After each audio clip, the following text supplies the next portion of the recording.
வாரத்திற்கும் தேவனுடைய சமூகத்திலே தியானத்திற்காக எடுத்துக்கொண்ட வார்த்தை அற்பமும் அதிசயமாகும். காலை ஆராதனையில முதல் ஆராதனையில கர்த்தர் பேசினார். அற்பமானது காலையில என்ன வார்த்தையை கேட்டோம்? அற்பம் அற்புதமாகும். இரண்டாவது ஆசீர்வாதம் அற்பம் அதிசயமாகும். அன்பு தேவனுடைய அதிசயம் என்று சொல்லுகிறதான நேரத்துல முடியாத ஏதோ ஒரு காரியம் முடிய போகிறது.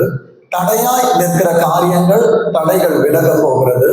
இயேசு கிறிஸ்துவின் நாமத்துல வந்திருக்கிற அனைவருக்கும் தீர்க்க தரிசனமாய் உரைக்கப்படுகிற வார்த்தை, எதற்காய் தேவனுடைய சமூகத்திற்கு வந்தாயோ அதை காட்டிலும் மேலான காரியத்தை கர்த்தர் இந்த 7வது மாதத்தில் செய்ய போகிறார். அதற்கான அங்கீகாரம் செய்தியின் முடிவுல கர்த்தர் தருவார். என்னோடு கூட சேர்ந்து சொல்லுகிற வார்த்தையை வாசிங்க. நியாயாதிபதிகள் 13வது அதிகாரம், நியாயாதிபதிகள் 13வது அதிகாரம் 17வது வசனத்தை வாசிக்க கேட்போம். அப்பொழுது மனோவா கர்த்தருடைய தூதனை நோக்கி, நல்ல கவனிங்க, இன்றைக்கு உனக்கு நேராய் ஒரு வார்த்தை வரப்போகிறது. உன் கைகளிலே வாக்குத்தத்தங்களாய் வார்த்தைகள் இருக்கிறது.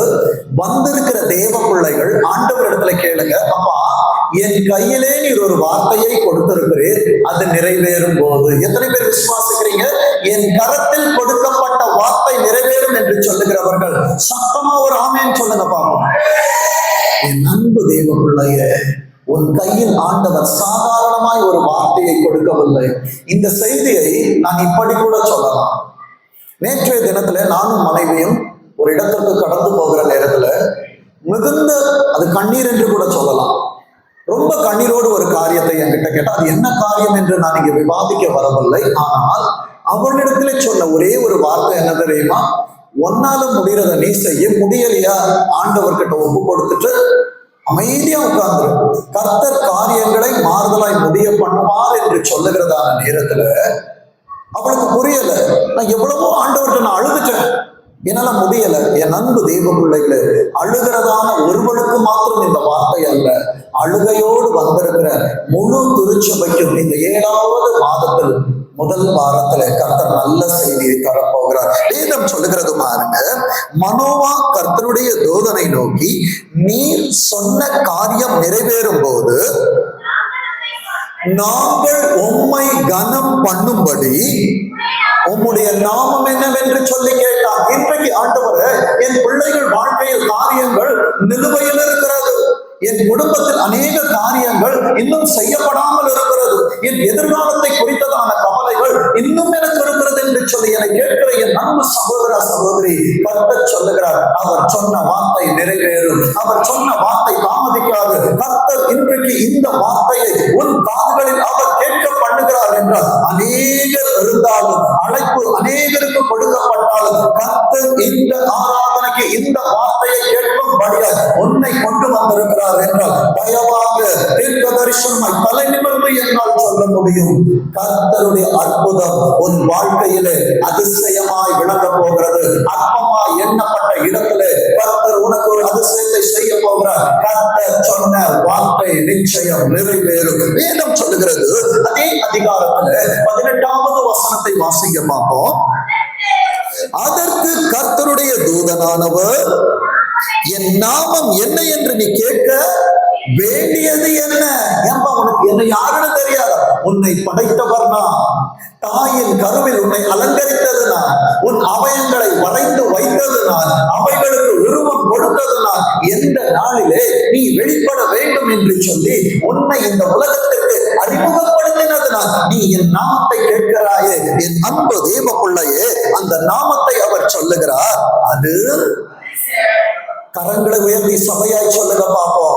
என்னை அதிசயத்தை பார்க்க வர வைக்கவில்லை, அதிசயத்தையே ஆண்டவர் எனக்குள்ளே வைக்க என்னை அன்பு கொண்டு வந்தார். என் அன்பு தேவ பிள்ளையே, கர்த்தருடைய வார்த்தை நிச்சயம் நிறைவேறும். அது அதிசயம். சொல்லுங்க பார்ப்போம், அது அதிசயம், அது அதிசயம். யாத்திராகமம் 34:10 சொல்லப்பட்டது போல, எந்த சாதிகளிடத்திலும் செய்யப்படாத அதிசயங்களை உன் ஜனங்களுக்கு முன்பாக செய்வேன் உன்னோடு கூட இருந்து நான் செய்யும் காரியம் பயங்கரமாயிருக்கும். கரங்களை தட்டி சொல்லுங்க, என் ஆண்டவருடைய நாமம் அதிசயமாயிருக்கும் என்றால் எந்த சாதிகளிடத்திலும், எந்த திருச்சபைகளிலும், எந்த மனுஷி இடத்திலும் செய்யப்படாத ஏதோ ஒன்று என் ஆண்டவர் இந்த ஆராதனையிலே என்னை கொண்டு வந்து அவர் செய்ய போகிறார். நீ சின்ன பிள்ளையா இருந்தாலும் சரி, வாலிபனா இருந்தாலும் சரி, வாலிப மகளா இருந்தாலும் சரி, குடும்பத்திலே என்ன செய்வேன் என்கிற தத்தளிப்போடு வந்திருக்கிற பிள்ளையா இருந்தாலும் சரி,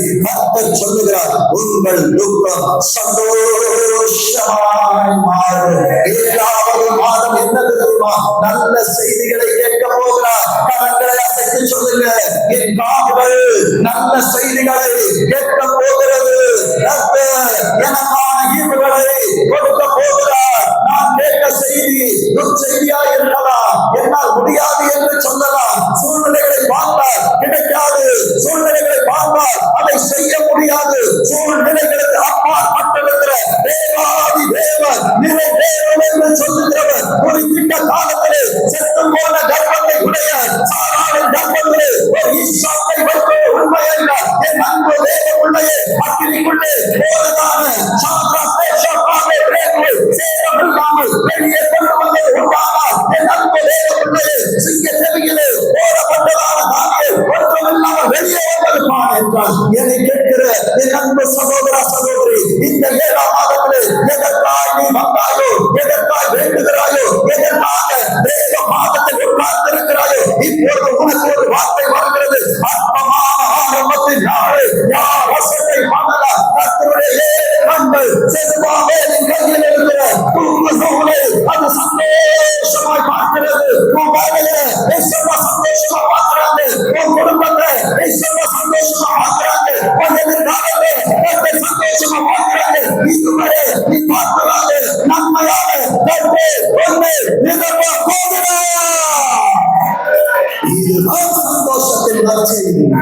என் நண்பு தேவ பிள்ளையே, என் பாயனைய கொண்டு வந்தீங்க, என் பாயனை கூட்டிட்டு வந்தீங்க. ஏசப்பா சொல்றாங்க, உனக்கு ஏதோ ஒண்ணு நான் செய்யணும்.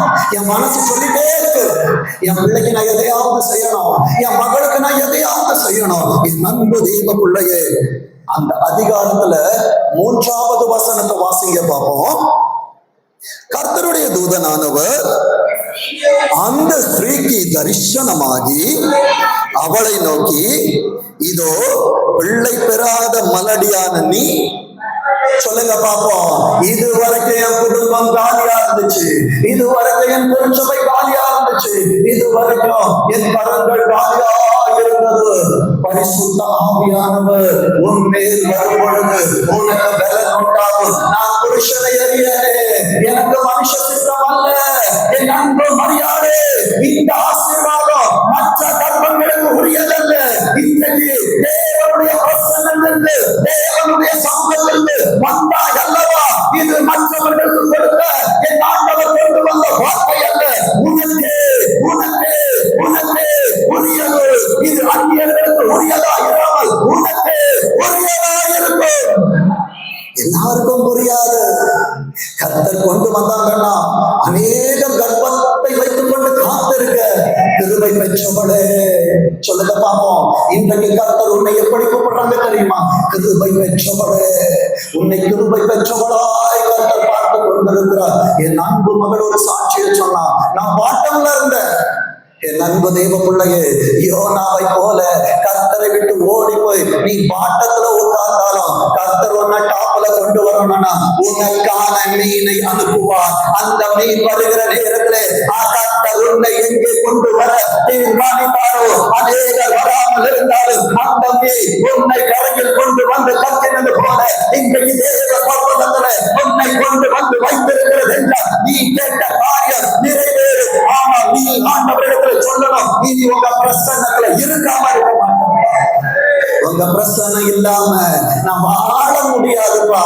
நான் மீன் வயிற்றுக்குள்ள இல்ல, மீன் தான் ஞாபகத்துக்குள்ள இருக்கணும். ஆண்டவரே, என் அன்பு தெய்வ பிள்ளைகளே, 7வது மாதத்துல 6வது மாதத்துல கேட்க துர்ச்செய்தி இனி இருக்காது. 7வது மாதத்துல நாட்ல எல்லாரும் அப்ரிஷியேட் பண்ணுவாங்க. ஏன் தெரியுமா? பரலோகம் உன்னை அப்ரிஷியேட் பண்ணது, பரலோகம் உனக்கு வாழ்த்துகள் சொன்னது. ஏசப்பா உன்னை வாழ்த்திட்டாங்கன்னா என் அன்பு தேவ பிள்ளையே, மரியா எலிசபெத்தை பார்த்து ஒரு வாழ்த்துதலை சொன்னார். 5 மாதங்கள் எலிசபெத்து வெளிப்படாது இருந்தார். ஆனா தேவனுடைய ஆவியானவரை வயிற்றில் வைத்திருந்த மரியா எலிசபெத்தை பார்த்து இந்த தரிசனம் சொன்ன நேரத்தில் வயிற்றில் இருந்த பிள்ளை துள்ளினது.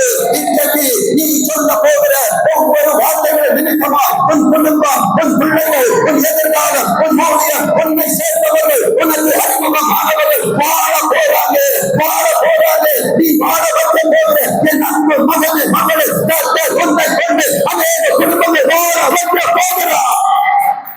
எத்தனை பேருக்கு நான் சொல்றது புரியுது?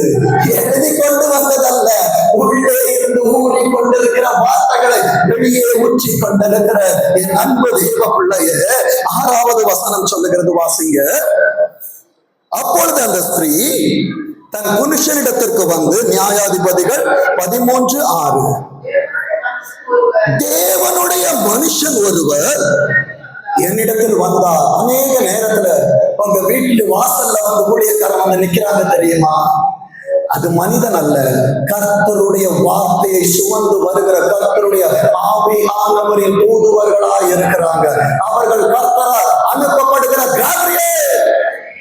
என் அன்பு தேவ பிள்ளையே, சில நேரத்தில் காபிரியலை அனுப்புவார், சில நேரத்தில் மிகாவேலை அனுப்புவார், சில நேரங்களில் அவரே வருவார். என் அன்பு தேவ பிள்ளையே, வேதம் சொல்லுகிறது, என்னிடத்தில் வந்தார், அவருடைய சாயல்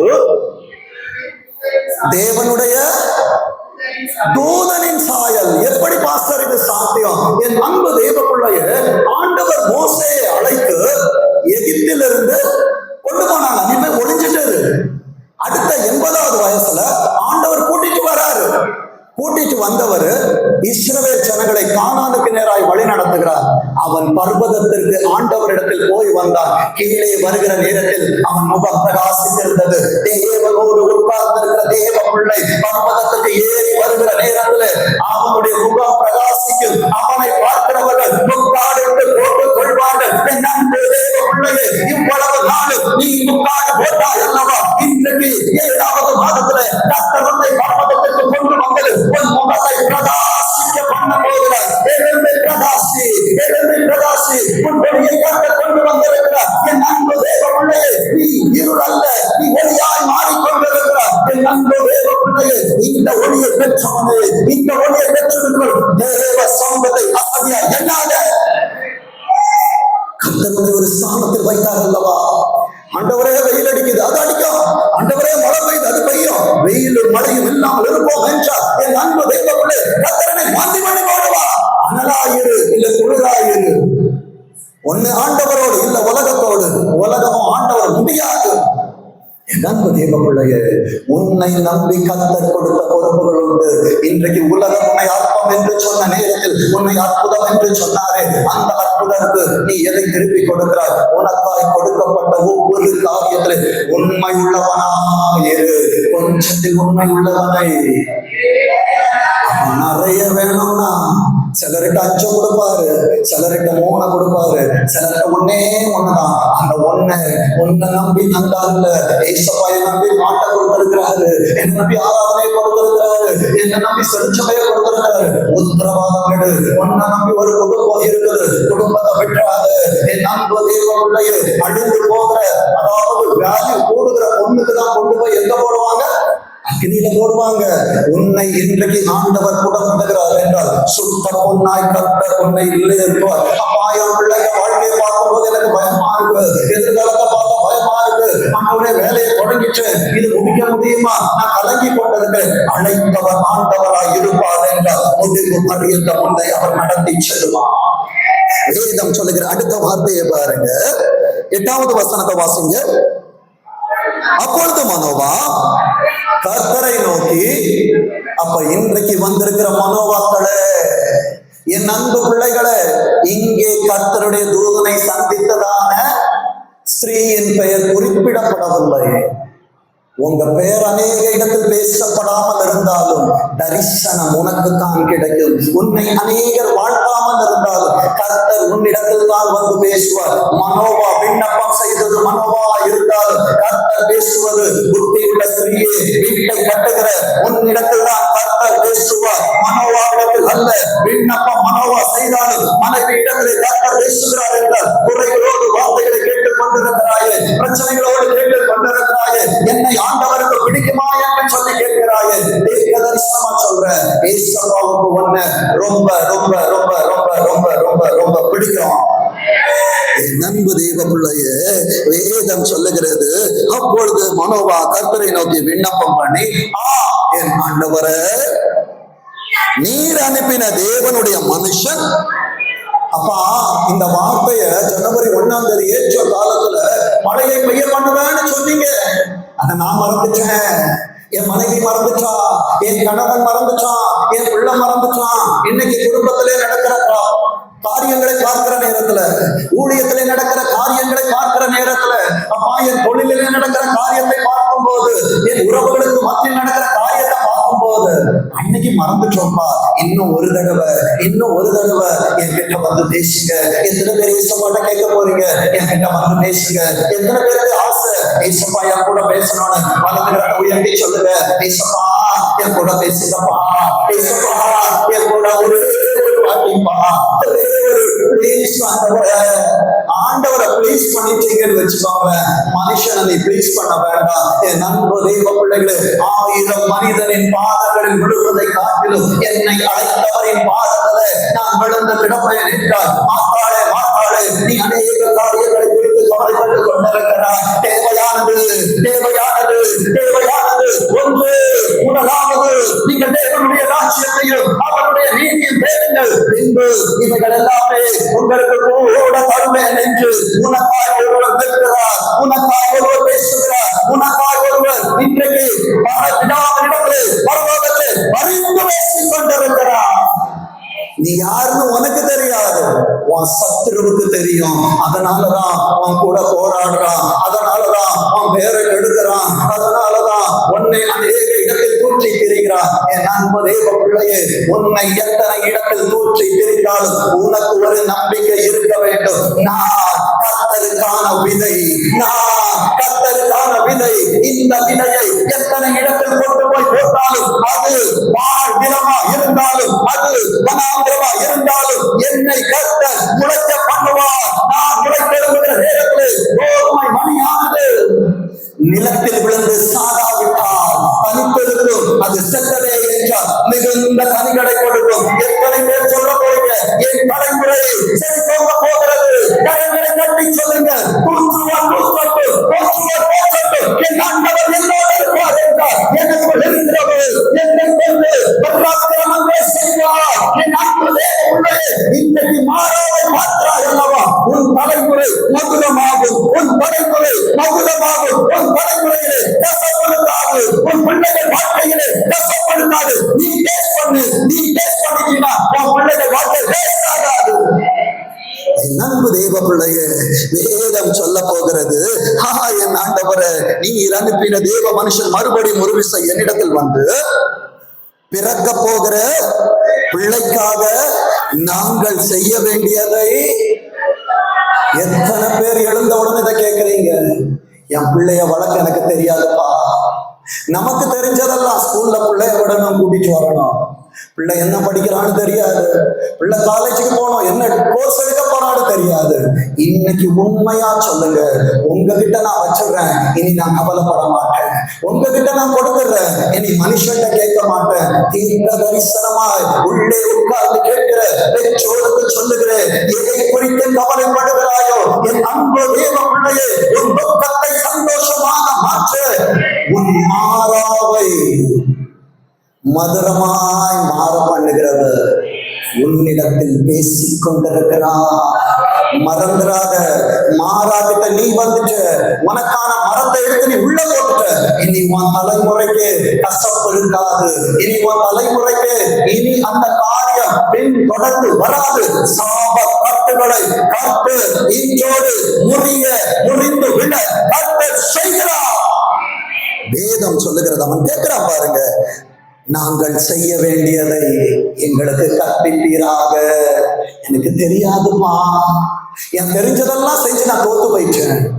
தெரியாததை கர்த்தரிடத்திலே கேளு, உனக்காய் செவையான பாதையை அவர் தருவார். 9வது வசனத்தை வாசிங்க.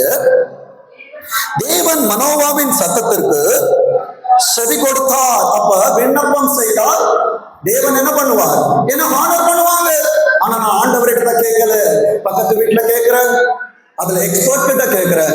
யாரிடத்தில் கேட்டாலும் சுவாசத்தை கையில் வைத்திருக்கிற ஆண்டவரிடத்திலே கேளு, கர்த்தர் சரியாய் உனக்கு செய்வார். வேதம் சொல்லுகிறது, அந்த ஸ்திரீ வயல்வெளியில் இருக்கும்போது தேவனுடைய தூதனானவர் திரும்பவும் யார்கிட்ட கேட்டது? யாரு கேட்டது? மனோவா. ஆனா ஆண்டவர் யார்கிட்ட வராரு? என் அன்பு தேவ பிள்ளையே, உன்னிடத்தில் கர்த்தர் ஒரு காரியத்தை சொன்னார்னா உன்கிட்ட மட்டும்தான் பேசுவாரு. பாஸ்டர் கிட்ட போய் தேடாத.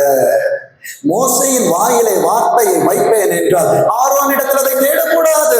என் அன்பு பிள்ளைகளே, உன் பெயர் அநேகரால் மறக்கப்பட்டிருந்தாலும் வார்த்தை உன்னிடத்தில் இருக்கும் என்றால், அவர்களுக்கு பெயர் பிரஸ்தாபங்கள் இருந்தாலும் என் ஆண்டவர் பிரஸ்தாபத்தை பார்க்கிலும் அற்பமாய் இருக்கிற உன்னை தேடி வருவார். ஏன் என்றால் மனோவா வயல்வெளியில் இல்லை, அவன் மனைவி வயல்வெளியில் இருந்தார். என் அன்பு தேவ பிள்ளையே, வயல்வெளி என்பது தேவ சமூகம். இன்றைக்கு தேவனுடைய சமூகத்திற்கு வந்திருக்கிறாயே, வராமல் அநேகர் வெளியே இருக்கலாம். எத்தனை விண்ணப்பங்கள் செய்தாலும் அவர்களுக்கான ஆசீர்வாதத்தை கர்த்தர் உன் கரத்தில் தருவார்.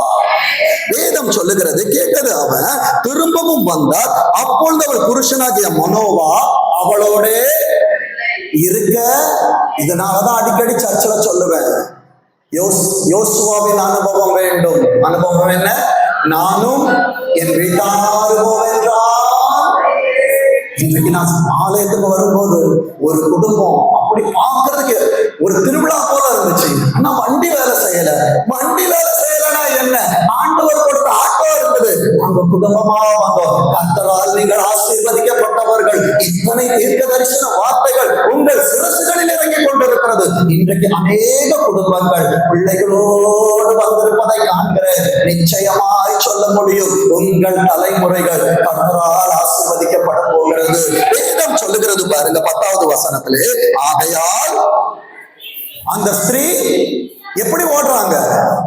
இவ்வளவு நாள் என் புருஷன் வரல, என் மனைவி வரலன்னு கண்ணீர் வடிச்சீங்கல்ல, எத்தனை நாள் நீங்க ஓடி ஓடி போனீங்க. ஆனா இந்த 7வது மாதத்துல இந்த வார்த்தையை கேட்கும் போது உன் குடும்பத்தை உன் பக்கத்துல உட்கார வச்சாரு. பாத்தீங்களா? எத்தனை பேர் சொல்ல முடியும், இந்த ஆண்டவர் என்றென்றைக்கும் உள்ள சதா காலமும் நம்முடைய தேவன், மரண பரியந்தம். சொல்லுங்க பாப்போம், மரண பரியந்தம் நம்மை நடத்துவோம். அவர் விட்டுச்சு போக மாட்டாரு. வேதம் சொல்லுது பாருங்க, அன்று என்னிடத்தில் வந்தவர் எனக்கு தரிசனமானார் என்று தன் புருஷனுக்கு அறிவித்தாள். என் அன்பு தெய்வ பிள்ளையே, நீ உன் புருஷனுக்கு சொன்ன, சர்ச்சுக்கு போயிட்டு வரப்பா, உங்களுக்காக நான் செபிச்சுட்டு வரேன்.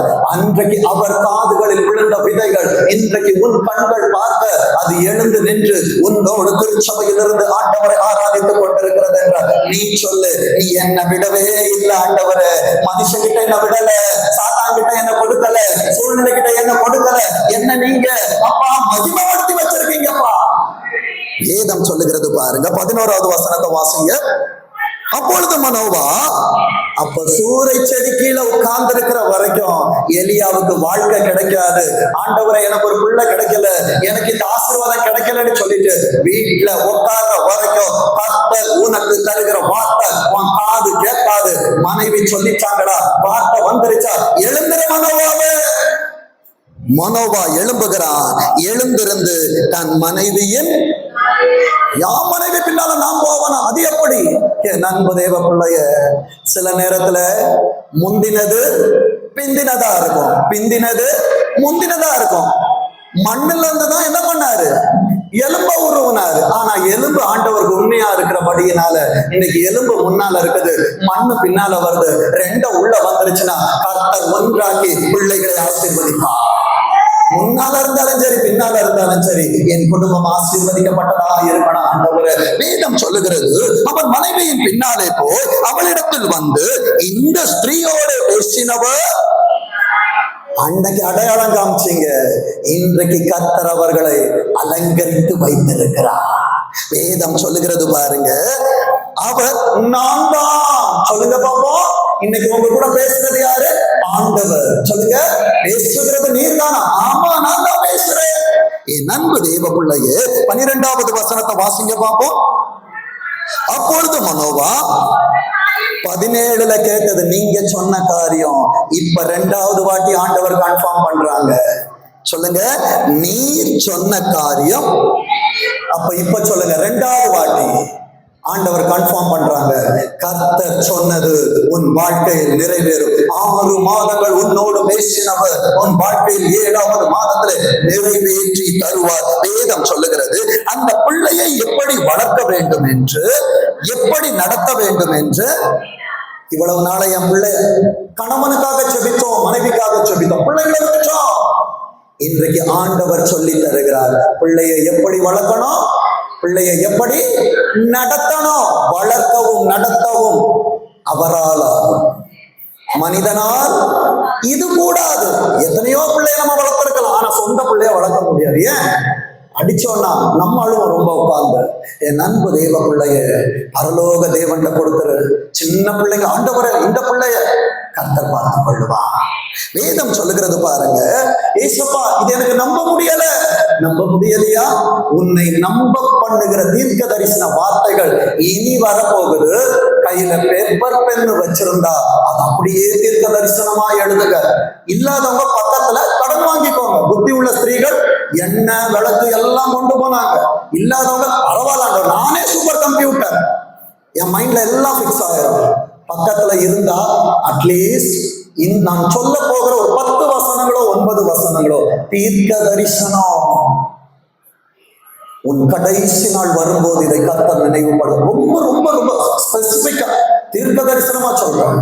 கவலைப்படுகிற பிள்ளைகளுக்கு, எதிர்காலத்தின் ஆண்டவரை எப்படி இருப்பேன்னு வந்து கேட்கிற பிள்ளைகளுக்கு தீர்க்க தரிசனமா சொல்றேன். ஒவ்வொரு வேர்ட் பை வேர்டு எழுதிக்கோங்க. ஏசாயா 60வது அதிகாரம், ஏசாயா 60வது அதிகாரம் 4வது வசனத்தை வாசிங்க பார்ப்போம். ஏசாயா 60:4. சுற்றிலும் உன் கண்களை ஏறெடுத்து பார். ஆபிரகாமின் ஆசீர்வாதம் வடக்கேயும் தெற்கேயும் மேற்கேயும் கிழக்கேயும் இடம் கொண்டு பெருகுவா. என் அன்பு தெய்வ பிள்ளையே, இன்னைக்கு நீ சுத்தி பார்த்தனா, ஆண்டவரே என் பிள்ளைக்கான ஸ்கூல் என்னன்னு எனக்கு தெரியல, என் பிள்ளைய நான் எந்த ஸ்கூல்ல போடணும்னு எனக்கு தெரியல. ஆண்டவரே ஸ்கூல் படிச்சுட்டான், எந்த காலேஜுக்கு அனுப்பணும்னு தெரியல, காலேஜ் முடிச்சுட்டான், எப்படி நான் அவர்களுக்கான வேலையை சபதரித்து கொடுப்பது தெரியல. சுற்றிலும் கண்களை ஏறெடுத்துப்பா. இந்த உலகத்துக்கு நீ வரும்போது இந்த உலகம் எப்படி இருக்கும்னு உனக்கு தெரியாது. அப்பா அம்மா யாருன்னு உனக்கு தெரியாது. உன்னை இன்ட்ரடியூஸ் பண்ணது நான் தானே. இன்ட்ரடியூஸ் பண்ண எனக்கு உன் வாழ்க்கையிலே என்னென்ன காரியம் அதனதன் காலத்திலே அவர் நேர்த்தியாய் செய்தார் என்று சொன்ன தெய்வத்தின் ஆசீர்வாதங்கள் வெயிட் பண்ணு. அந்த காலம் வரதுக்கு முன்னால நம்ம முந்திக் கொள்ளுகிறோம். என் பிள்ளைக்கு நான் இந்த காலேஜ், என் பிள்ளைக்கு நான் இந்த ஸ்கூல், என் பிள்ளைகளுக்கு இந்த வாழ்க்கை, என் பிள்ளைகளுக்கான இந்த கர்த்தருக்காக வெயிட் பண்ணு. இன்னைக்கு ஒன்னு அளவிடுவார். ஏன் தெரியுமா? நீ ஆண்டவருடைய சித்தத்துல இல்லாம என்ன நடக்கும்னு ரொம்ப கவலைப்பட மாட்டாள. தேவையான ஒன்னே ஒண்ணுதான், கர்த்தருடைய சமூகம். அங்க போய் உட்கார்ந்துரு. உனக்கானவர் அங்கே வருவார். உன் கரத்தை பிடித்து எதிர்காலத்தை உனக்கு வெளிச்சம் போட்டு காட்டுவார். அதனாலதான் 60:1 சொல்லுச்சு, எழும்பி பிரகாசி உன் ஒளி. அப்புறம் ஏன் தேடிக்கிட்டு இருக்கிற? எதை தொலைச்ச? வெளிச்சம் வந்துருச்சுல, வெளிச்சத்தில் நடந்து பார். நீ தொலைத்த அநேக காரியங்களை கர்த்தர் உன் கண்களில் தென்படும்படியாய் வைப்பார். வேதம் சொல்லுகிறது, சுற்றிலும் உன் கண்களை ஏறெடுத்து பார்.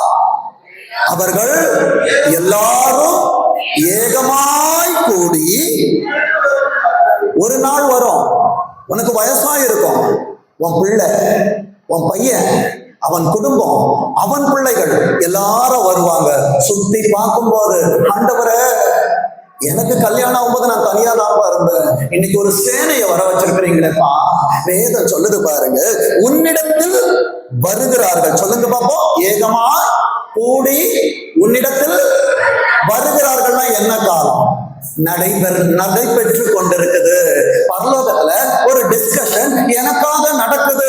என் பிள்ளைகள் என் கூட இருக்கணும், என் பிள்ளைகள் என் சத்தத்தை கேட்கணும், என் பிள்ளைகளுக்கான ஆசீர்வாதத்தை என் கையால் கொடுக்கணும். என் பிள்ளை என்னை நோக்கி பார்த்து கொண்டிருக்கிறான், அவன் அவன் கையால் கொடுப்பதற்கு காலேபு, நீ 45 வயதுல எனக்காக வந்த, இப்ப வயசு 85 ஆயிருச்சு, நீ சொல்லு அன்றைக்கு இருந்த வேலை எனக்கு இன்றைக்கு இருக்குது, மலை நாட்டை எனக்கு தாரும் ஆண்டவரே, மலை நாட்டை கேட்டா ஆண்டவரே வயசாயிடுச்சு சோர்ந்து போகாத, எனக்கும் உங்களுக்கு தான் வயசாகும், அழைத்தவருக்கு வயதாகவில்லை, அவர் இன்னைக்கு வாலிபனாதான் இருக்கிறாரு, இன்னைக்கு அவருக்கு 33 வயசுதான். என் அன்பு தேவ பிள்ளைய, அவர் கரத்துல நீ இருக்கிறல்ல, வேதம் சொல்லுகிறது பாருங்க, ஏகமாய் கூடி உன்னிடத்திற்கு வருகிறார்கள். நல்ல கவனிங்க, உன் குமார, அப்ப என் பிள்ளை எங்க இருக்க போறான்? அப்ராடுக்கு போறான். எத்தனை பேர் விசுவாசிக்கிறீங்க? என் பிள்ளைகளை கர்த்த வேலை அவரு எழுதிச்சாருங்க, யாரும் சைன் பண்ண வேண்டாம், ஆஃபர் லெட்டர் இப்பவே, என் பிள்ளை இப்பதான் பிறந்திருக்கு, ஆனா நான் சொல்றேன் உன் பிள்ளைக்கான ஆஃபர் லெட்டர் பரலோக சைன் பண்ணி வச்சிருக்குது. உன் பிள்ளைங்க எங்க இருந்து வருவாங்க? அப்ப நீ ஏசப்பாக்கு பக்கத்துல இருக்கணும். என் அன்பு தெய்வ பிள்ளைய, பெற்றோர்கள் ஆண்டவருக்கு பக்கத்தில் இருந்தால் பிள்ளைகள் எத்தனை தூரத்திற்கு போனாலும் கர்த்தர் அவர்களை கொண்டு வருவார். அடுத்த வார்த்தை,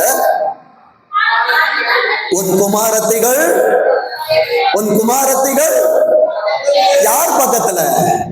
யார் பக்கத்துல? உன் பக்கத்தில் வைத்து. என் அன்பு தேவ பிள்ளைய, பிள்ளை எப்படினாலும் பழச்சுப்பான். என் பொண்ணு என்னப்பா பண்ணுவா? உன் பொண்ணு உன் பக்கத்திலே தான் இருப்பா. என் அன்பு மகளே, என் அன்பு மகனே, உன் பிள்ளைகளுக்கான ஆசீர்வாதத்தை நீ கொடுக்கிற வரைக்கும், அவளுக்கான ஒட்டினியலை நீ பார்க்கிற வரைக்கும், என் அன்பு தேவ பிள்ளையே, காலையிலே உன் மகள் உன் பொறுப்பு. அதே போல் அச்சாலே உன் தகப்பனை கோபப்படுத்தாத, உன் தகப்பனுடைய மனசை உடைச்சிடாதே. கர்த்தர் கொடுக்கிற வார்த்தை, உன் குமாரர் எங்க இருந்தாலும் உன் பக்கத்துல வந்துருவாங்க. உன் குமாரத்திகள் உன் பக்கத்தில் வளர்க்கப்படுவார்கள். இப்ப 5வது வசனத்தை வாசிங்க. அப்ப நம்ம இவ்வளவு நாள் எங்க இருக்கிறோம்? இந்த பிள்ளைங்க பண்ற பிரச்சனையை பார்த்து ஏசப்பாவுடைய சமூகத்துல இருந்த மரியாள் இப்பொழுது மாத்தாளாய் மாறி ஆண்டவர்கிட்ட கேட்கிறோம், ஆண்டவரே, நான் பிரயாசப்படுவது உங்களுக்கு கவலை இல்லையா? எத்தனை அற்புதத்தை பார்த்த மாத்தாள், நீ தானே மரியாளுக்கு ஆண்டவரை இன்ட்ரடியூஸ் பண்ண. இன்னைக்கு உன் விசுவாசம் எங்கம்மா போயிருச்சு? பிள்ளைங்க அவ்வளோ பிரச்சனை பண்றாங்க பாஸ்டர், என் பிள்ளைங்களோட பிரச்சனை தாங்க முடியல. ஏசப்பா ப்ராமிஸ் பண்ணிட்டாங்க, உன் பிள்ளையோட பொறுப்பு ஏசப்பா பொறுப்பு. சொல்லுங்க, உன் பிள்ளையோட பொறுப்பு யாருது? கர்த்தருடையதா இருக்கும் என்றால் உன் குமாரர் தூரத்திலிருந்து உன் பக்கத்துக்கு வந்துருவாங்க. உன் பிள்ளைகள் உன் பக்கத்திலேயே உன் குமாரத்தைகள் வளர்க்கப்படுவார்கள். அவர்கள் அதை செய்கிற நேரத்திலே நீ ஆண்டவருக்கு நன்றி சொல்ல ஓடி வருவார். அன்னைக்கு எனக்கு பலன் இருக்குமா? உனக்கு இருக்கிற எந்த பலன் போதும், உன்னை அனுப்புகிறது நான் அல்லவா? ஆண்டவர் சொல்லுகிறார், அப்பொழுது நீ இதை கண்டு ஓடி வருவாய். அற்பமே நீதான் அதிசயம். இப்ப சொல்லுங்க, இருதயம் வலிக்குதுப்பா, இருதயம் கதறுதுப்பா, இருதயம் தாங்க முடியலப்பா, அழறப்பா, கதறப்பா. இந்த இருதயத்தை ஏசப்பா கை வச்சு சொல்றாங்க, பாரப்பட்டது போதும், விசாரப்பட்டது போதும், நீ கவலைப்பட்டது போதும். இப்ப உன் இருதயத்துல கவலையை எடுத்துட்டு ஏசப்பாங்க என்ன வைக்கிறாங்க தெரியுமா? என் கிருபை உனக்கு போதும். எத்தனை பேர் சொல்ல போறீங்க? வலது கரத்தை தூக்கி சொல்லுங்க, பாரத்தோடு வந்தப்பா. இப்போ ஒரு வார்த்தை சொல்லுங்க, தாங்க கிருபை தாங்க. சொல்லுங்க பாப்போம், தாங்க கிருபை தாங்க. என்னால தாங்க முடியலப்பா, அத தாங்க, எனக்கு கிருபை தாங்கப்பா. என் அன்பு தேவ பிள்ளைய, கர்த்தர் உனக்கு செய்வதை சொல்ல நீ ஓடி வரும்போது இன்னைக்கு உன் வருது, அப்பா நெஞ்சு வலி வர மாதிரி இருக்குப்பா, ரொம்ப முடியலப்பா, நான் கஷ்டப்படுறேன்னு சொல்றியா? அந்த இருதயத்தை ஆண்டவர் கடமை கொடுத்து சொல்றாங்க, உன் இருதயம் அதிசயப்பட்டு பூரிக்கும். உன் பிள்ளை கணவனோடு நடந்து போகும்போது, உன் பிள்ளைகளோடு இருக்கும்போது, உன் குமாரன் அவன் வாழ்க்கையோடு நடந்து வரும்போது, அப்பா இத பார்க்க நான் காத்து கொண்டு இருந்தப்பா, இந்த பிள்ளை வாழ்க்கை தரிசாயிரோன்னு நினைச்சேன், ஆனா வாழ வச்சுட்டீங்கப்பா, என்னால முடியாததை நீங்க செய்ய முடியும்பா. எத்தனை பேர் ஏசப்பாட ஒப்பு கொடுக்க போறீங்க? என்னால முடியலப்பா, நான் ஒப்பு கொடுத்துடுறேன். வேதம் சொல்லுகிறது பாருங்க, அதிசயப்பட்டு பூரிக்கும் கடற்கரையில். இந்த ஆசீர்வாதம் ஏசப்பா ஆபிரகாம்கிட்ட சொன்னாங்க. அவன் கூடாரத்துல போயிட்டு, எனக்கு போதும்பா, என்னால முடியல, உள்ள உட்கார்ந்து அவனை கையை பிடிச்சு வெளியே பிடிக்கும். வெளியே நட்சத்திரத்தை பாரு, கீழே மணலை பாரு, என்ன முடியுமா? முடியாது. இன்றைக்கு என் பிள்ளைய படிக்க வைக்க காசு இல்லப்பா, என் குடும்பத்தை நடத்த காசு இல்லப்பா, நாளைக்கு எனக்கு காசு கிடையாதுப்பா. இப்படிப்பட்டதான காரியத்தில் என்னை கேட்கிறதான என் அன்பு சகோதர சகோதரி, என் அன்பு மகனே மகளே, உனக்காக தான் சொல்லுகிற வார்த்தை. உங்க கையை இப்படி மூடிக்கோங்க, ஏசப்பாட்ட சொல்லுங்க, என் கையை நீங்க பிடிச்சிருக்கிறீங்கப்பா, இன்னைக்கு என் கையில ஒண்ணுமே இல்லை, ஆனா உங்க கையில எல்லாமே இருக்கு. அந்த கை என்னோடு இணைக்கப்பட்டிருக்கும் என்றால் அந்த கையில் இருக்கிற ஆசீர்வாதங்கள் இப்பொழுது எனக்குள்ளாய், என் குடும்பத்திற்குள்ளாய், என் திருச்சபைக்குள்ளாக, என் பிள்ளைகளுக்குள்ளாக, என் விசுவாச குடும்பங்களுக்குள்ளாக அது ஊடுருவி கொண்டிருப்பதை நாம் காண்கிற வேதம் சொல்லுகிறது.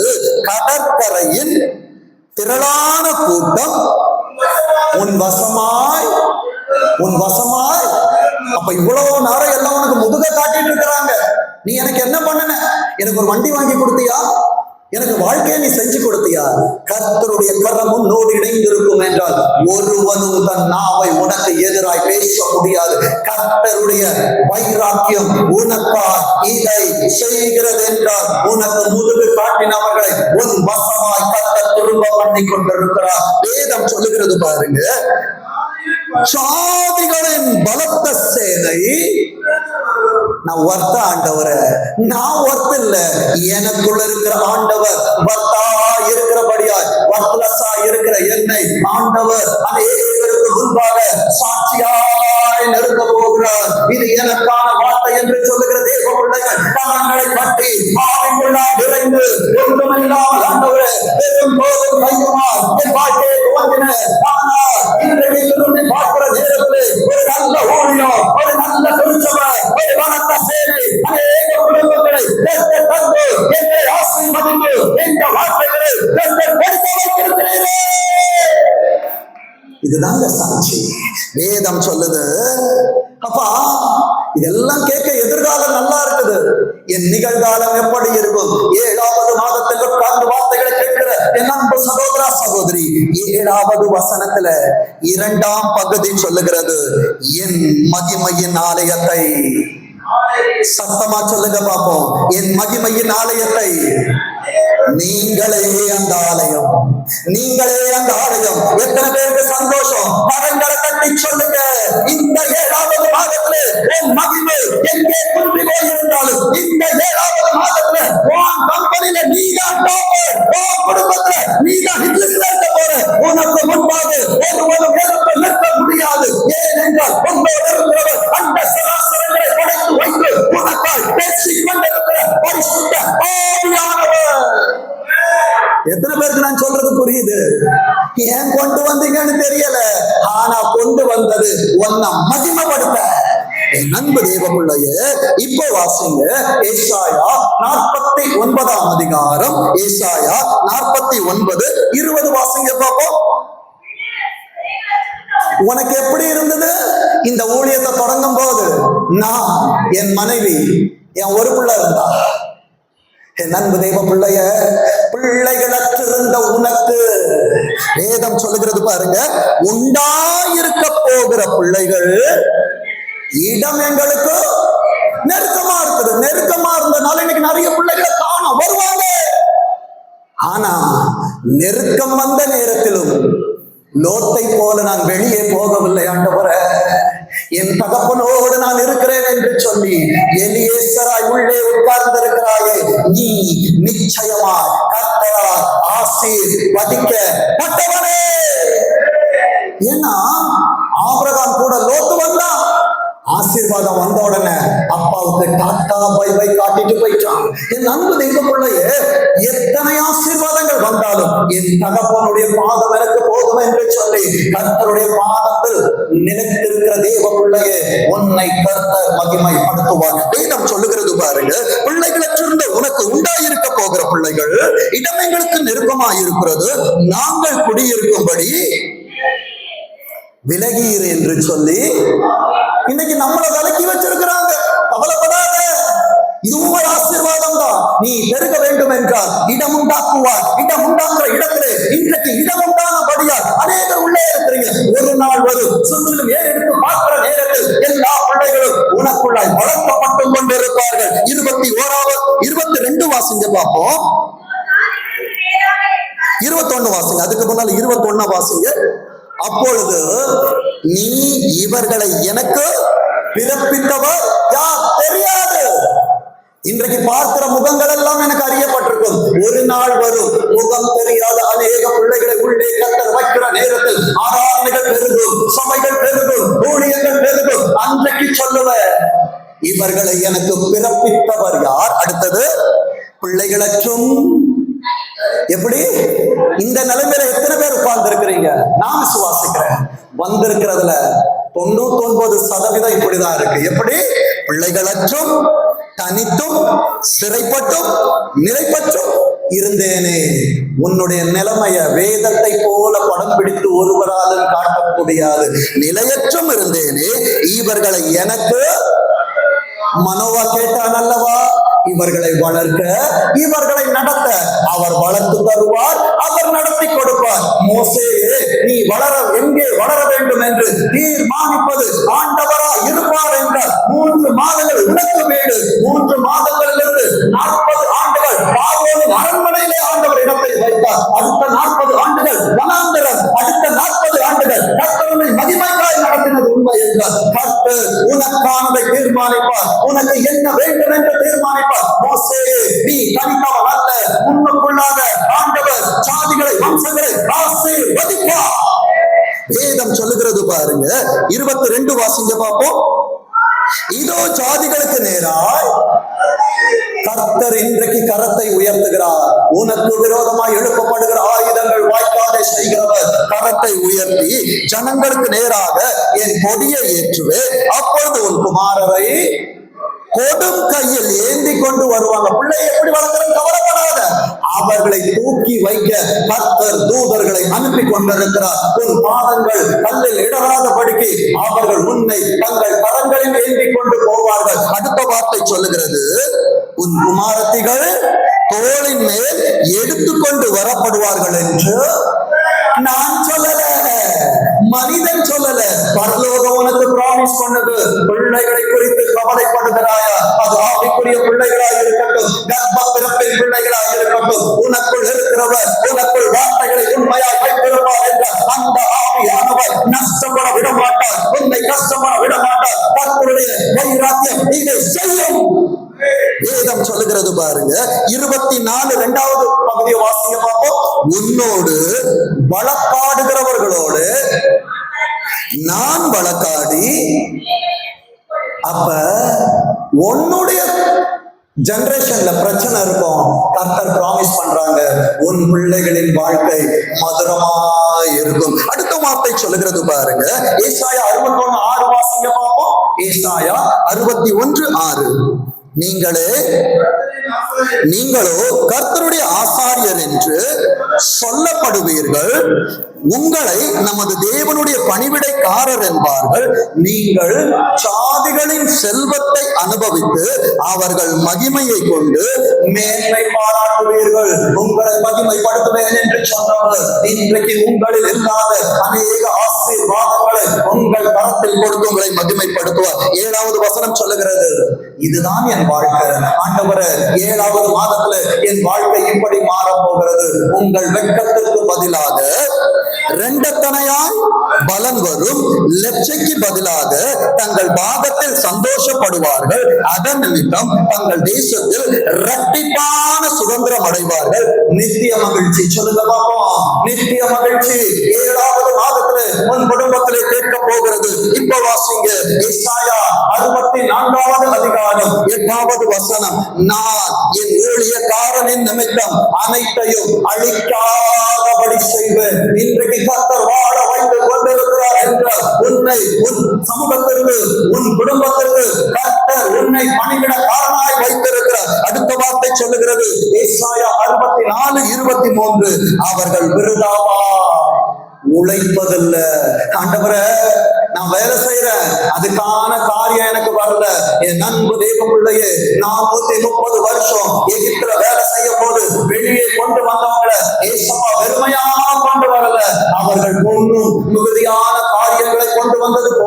நீ இதுவரை எங்கே ஏமாற்றப்பட்டாயோ, எங்கே அவமானப்படுத்தப்பட்டாயோ, 7வது மாதத்துல கர்த்தர் உன்னை நிறைத்து மகிழ செய்கிறார். அடுத்த வார்த்தை சொல்லுகிறது, அவர்கள் துன்பம் உண்டாக பிள்ளைகளை பெறுவதும் இல்லை, அவர்களும் அவர்களோடு கூட அவர்கள் சந்தானமும் கர்த்தராலே ஆசீர்வதிக்கப்பட்ட சந்ததியாயிருப்பார்கள். 24வது வசனம் சொல்லுகிறது, அப்பொழுது அவர்கள் கூப்பிடுகிறதற்கு முன்னே,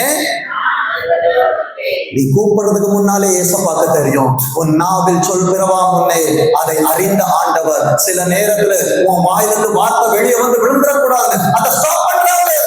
நீ கூப்பிடுவதற்கு முன்பாகவே அவர் உத்தரவு தருவார். அவர்கள் பேசும் போதே, நான் இப்படி சொல்லுகிறேன், நானும் மனைவி நேற்று பேசிக் கொண்டதை கர்த்தர் கேட்டபடியினாலே எங்களுக்கு கொடுத்த வார்த்தை என்று சொல்லுவதை காட்டிலும் அநேக குடும்பங்களுக்கு கர்த்தர் கொடுத்த தீர்க்க தரிசன வார்த்தையாய் நான் பார்க்கிறேன். ஏசாயா 66:14 வாசிங்க, நாம் கடந்து போவோம். ஏசாயா 66:14 சத்தமா வாசிங்க பார்ப்போம்.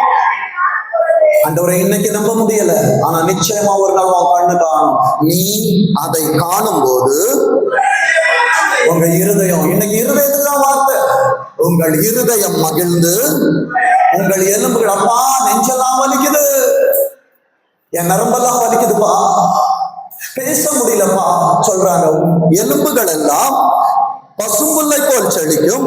அப்பொழுது கர்த்தருடைய ஊழியக்காரரிடத்தில் அவருடைய கரமும் அவருடைய சத்துருக்களிடத்தில் அவருடைய சினமும் அறியப்படுகிற காலத்தை கர்த்தர் கொண்டு வருவார். கர்த்தர் திருச்சபைக்காய் கொடுக்கிற ஆசீர்வாதத்தின் வார்த்தை எடுத்துக் கொள்ளுங்கள். நியாயாதிபதிகள், இதுதான் நான் சொன்னேன்.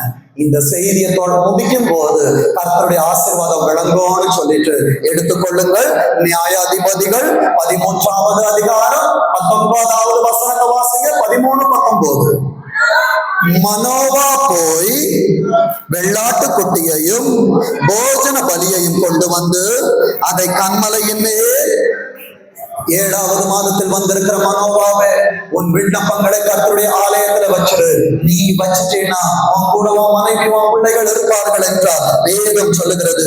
அப்பொழுது மனோவாவும் அவன் மனைவியும் பார்த்து கொண்டு இருக்கையில் அதிசயம் விளங்கினது.